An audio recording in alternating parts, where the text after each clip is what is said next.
Welcome, artistic friends of the interwebs. I came out to the studio with the intentions of working on this piece. And to be completely honest, it needs some wall time. Now, what do I mean by wall time? Here's the thing. I take feedback very seriously from people, and I've gotten a ton of it. A bunch of people are like, "It's done. It's done." And then other people are like, well, you should shadow, you should do this, and then other people were even like, you need to add some more color to it.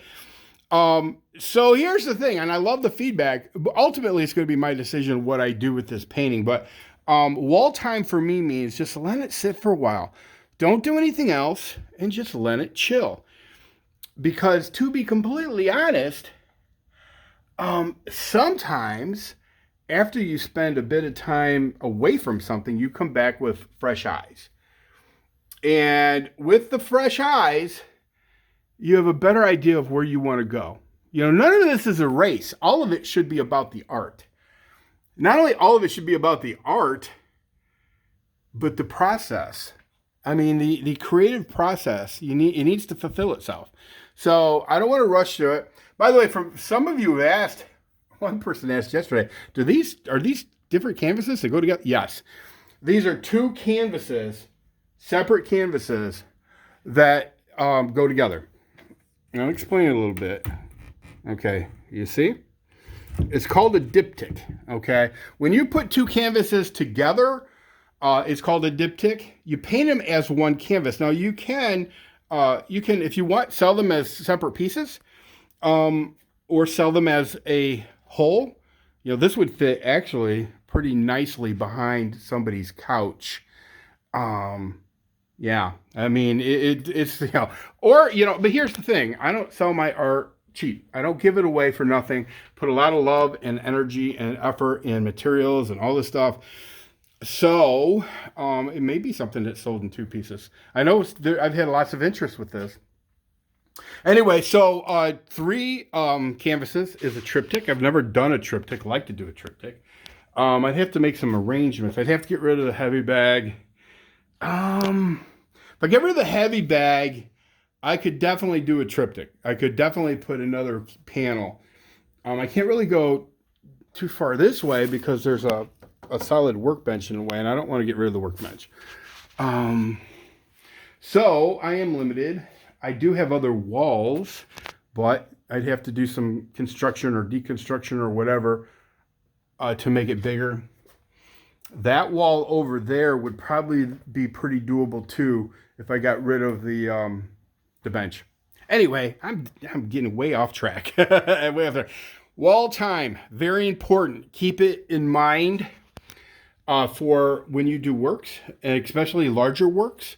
Because, and you're going to be pulled in different directions, both by other people and by yourself. The truth is, your brain's going to tell you lots of things.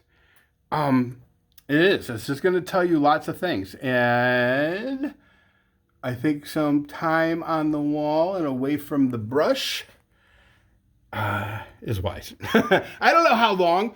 There are paintings that I literally have given wall time to for a day, some a week, and some a year. Now I would hate the thought of taking this off the wall for a year.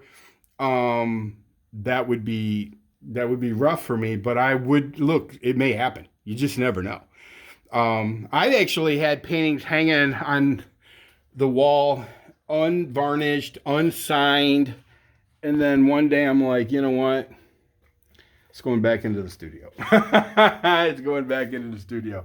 Now, having said that, you don't want to get obsessive about that. Like, for example, William de Kooning, his wife used to say that paintings did not leave his studio. They escaped. And she actually told a really great story. Elaine de Kooning, you should look her up too. She's an amazing artist in her own right. But Elaine tells a story about how William de Kooning had to work in one of the major museums, and it bothered him because there were things that he felt like he needed to do to it. And she said he was packing up his painting gear. He was going to go to the museum and start working on the damn thing. And she literally had to stop him. She's like, you cannot just walk into a museum that's purchased your work and start painting.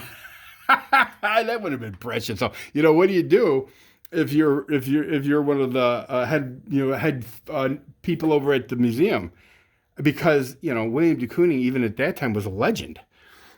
What do you do? He shows up with paint and brushes and whatnot. What do you do? I mean, honestly, I think you just got to step back and film it and go, this is one for the ages. But she talked him out of it, and so it never happened. But the whole process is a daunting one, but it's a beautiful one, and you just got to follow your heart. Like I said, bottom line, sometimes you just got to give it some wall time and hope for the best. It always works out in the end. Everybody take care. See ya.